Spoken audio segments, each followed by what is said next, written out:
ہمارے channel القراءۃ official کو subscribe, like, comment اور شیئر کیجیے۔ ہمارے ساتھ انت تک بنے رہیے، ہم آپ کے لیے ایسے ہی اچھی ویڈیوز لاتے رہتے ہیں۔ خدا حافظ۔ تو نبی رسول نے ارشاد فرمایا، ایسی چیز جو تمہیں شک میں مبتلا کرے اسے چھوڑ کر وہ چیز اختیار کر لو جو تمہیں شک میں نہ ڈالے۔ رزق اللہ نے دینا ہے اور اللہ دے گا۔ رزق کے بارے میں پریشان نہ ہوا کریں کہ جی کہاں سے آئے گا، اللہ نے ذمہ لیا ہوا ہے۔ ایک مرتبہ ایک آدمی میرے پاس آیا، بہت اچھی پرسنالٹی تھی، لکھا پڑھا بندہ نظر آتا تھا، مگر زاروں قطار رونے بیٹھ گیا، آنسو ٹپ ٹپ گر رہے تھے۔ میں بھی پریشان ہوا کہ یہ بندہ بہت ہی دکھی ہے جو اتنا رو رہا ہے۔ خیر تھوڑی دیر کے بعد میں نے ان سے پوچھا کہ جی آپ بیٹھے رو ہی رہے ہیں، آپ کوئی بات کریں۔ اس نے کہا جی میں ایک گورنمنٹ آفیسر تھا اور ان دنوں گولڈن شیک ہینڈ والی ترتیب چلی تھی کہ گورنمنٹ کہتی تھی کہ جو بندہ اپنی ریٹائرمنٹ لے لے گا ہم اسے منافع بھی دے دیں گے اور وہ پھر کوئی اور کام کر کے اپنی زندگی گزارے۔ گورنمنٹ کو فائدہ یہ تھا کہ ورکر کم ہو جائیں گے اور ورکر کو فائدہ یہ تھا کہ ایک ہی وقت میں پیسے مل جائیں گے، تو مکان خرید لیں گے، بیٹی کی شادی کر لیں گے، یا فلاں کر لیں گے یا فلاں کر لیں گے۔ وہ کہنے لگا کہ مجھے تقریباً 16 لاکھ روپیہ ملے جو بینیفٹ کے تھے۔ میں نے اور بیوی نے مشورہ کیا کہ ہم اس کو رکھ دیتے ہیں اور اپنے گزارے کے لیے میں کہیں پہ جاب کر لیتا ہوں چھوٹی موٹی، اور روٹی ہم کھا ہی لیں گے اور یہ پیسے بچوں کی تعلیم اور ان کی شادیوں کے کام آئیں۔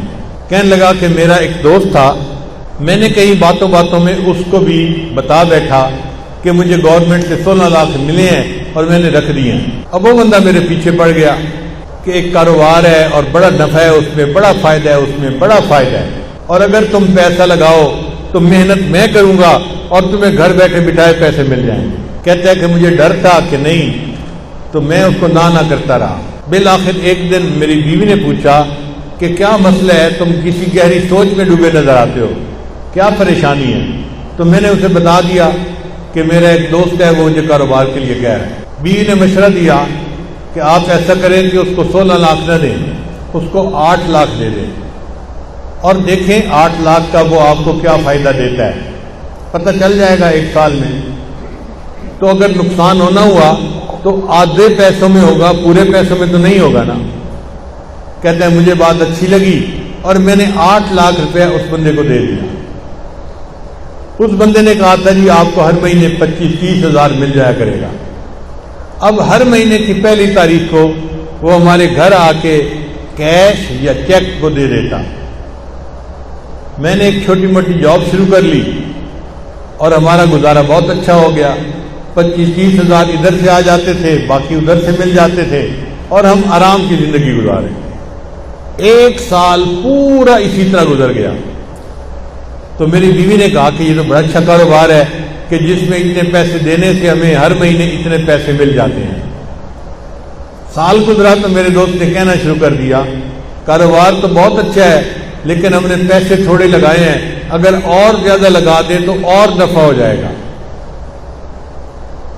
میں نے بیوی کو بتایا، اس نے کہا ہم نے 1 سال آزمایا ہے، دیکھا ہے شریف آدمی ہے، اچھا آدمی ہے، وعدہ پورا کرتا ہے، تو آپ اس کو باقی بھی پیسے دے دیں۔ کہتے ہیں میں نے اس کو باقی 8 لاکھ بھی دے دیے۔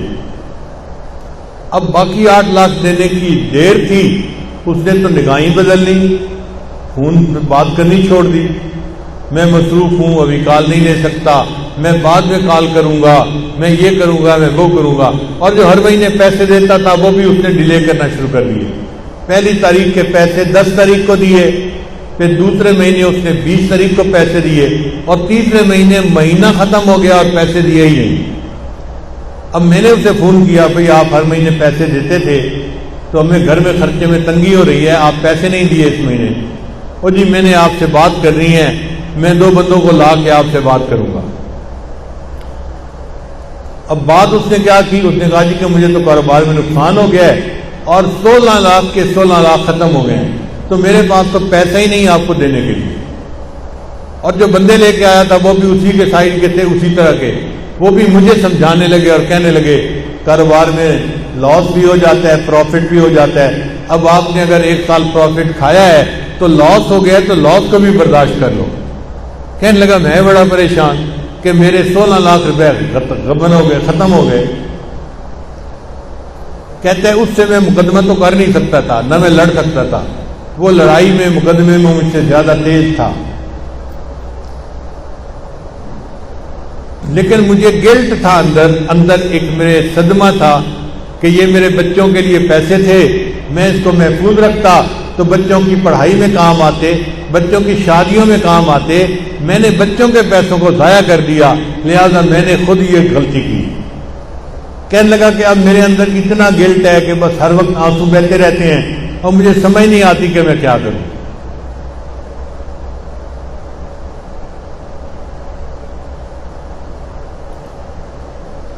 اس کی بات سن کے مجھے بھی بہت دکھ ہوا کہ ایک شریف آدمی اذیت میں مبتلا ہو گیا۔ میں نے اسے تسلی دی، پھر تسلی دے کے میں نے اس سے پوچھا کہ مجھے یہ بتائیں کہ آپ کا رزق کہاں پہ ہے؟ کہنے لگا کیا مطلب؟ میں نے کہا آپ کا رزق زمین میں ہے یا آسمانوں میں ہے؟ کہتے جی آپ بتا دیں۔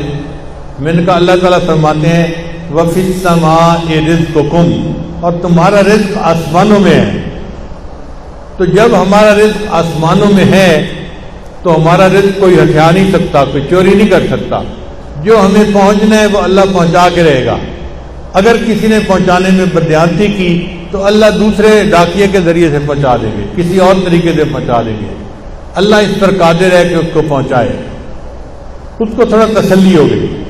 میں نے کہا کہ دیکھیں آپ کا رزق تھا، اگر کسی نے آپ سے بددیانتی سے لے لیا آپ فکر مت کرو، اللہ آپ کو آپ کا رزق دوبارہ دے دیں گے، آپ پریشان نہ ہو۔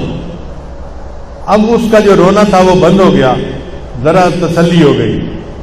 میں نے اسے بیت کے کلمات بھی پڑھا دیے اور اس کو کہا کہ بس اپنے دل سے معاف کر دو اور یہ عہد کرو کہ یا اللہ اس نے میرے ساتھ بددیانتی کی، میں زندگی بھر کبھی کسی کے ساتھ بددیانتی نہیں کروں گا۔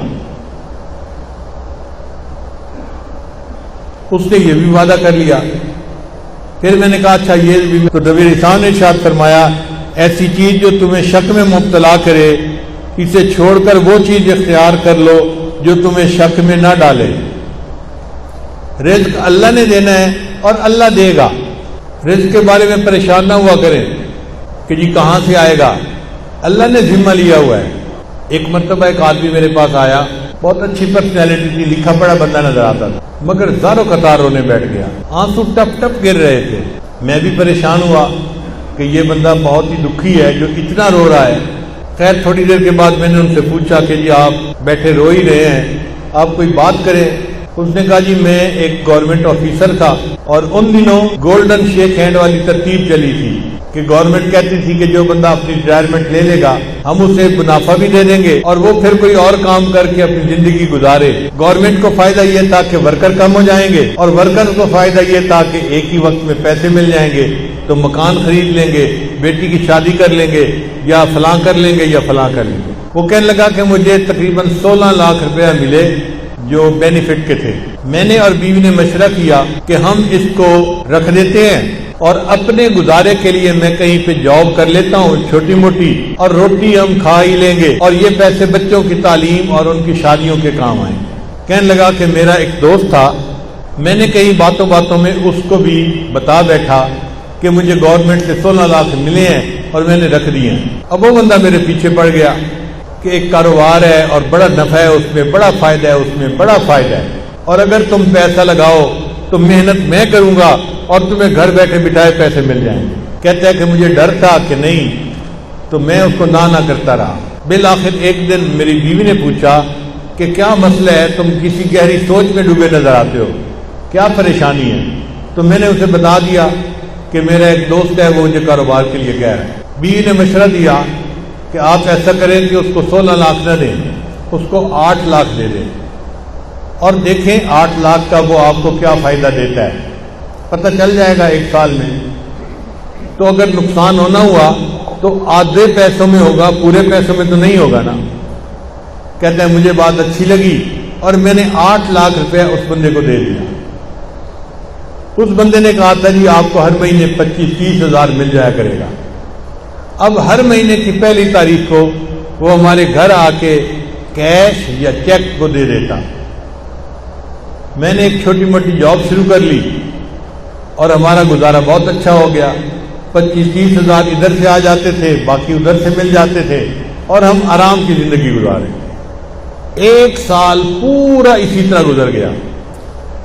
تو میری بیوی نے کہا کہ یہ تو بڑا اچھا کاروبار ہے کہ جس میں اتنے پیسے دینے سے ہمیں ہر مہینے اتنے پیسے مل جاتے ہیں۔ سال گزرا تو میرے دوست نے کہنا شروع کر دیا، کاروبار تو بہت اچھا ہے لیکن ہم نے پیسے تھوڑے لگائے ہیں، اگر اور زیادہ لگا دیں تو اور نفع ہو جائے گا۔ میں نے بیوی کو بتایا، اس نے کہا ہم نے 1 سال آزمایا ہے، دیکھا ہے شریف آدمی ہے، اچھا آدمی ہے، وعدہ پورا کرتا ہے، تو آپ اس کو باقی بھی پیسے دے دیں۔ کہتے ہیں میں نے اس کو باقی 8 لاکھ بھی دے دیے۔ اب باقی 8 لاکھ دینے کی دیر تھی، اس نے تو نگاہیں بدل لی، فون پہ بات کرنی چھوڑ دی، میں مصروف ہوں ابھی کال نہیں لے سکتا، میں بعد میں کال کروں گا، میں یہ کروں گا، میں وہ کروں گا، اور جو ہر مہینے پیسے دیتا تھا وہ بھی اس نے ڈیلے کرنا شروع کر دیے۔ پہلی تاریخ کے پیسے 10 تاریخ کو دیے، پھر دوسرے مہینے اس نے 20 تاریخ کو پیسے دیے، اور تیسرے مہینے مہینہ ختم ہو گیا اور پیسے دیے ہی نہیں۔ اب میں نے اسے فون کیا، بھئی آپ ہر مہینے پیسے دیتے تھے تو ہمیں گھر میں خرچے میں تنگی ہو رہی ہے، آپ پیسے نہیں دیے اس مہینے۔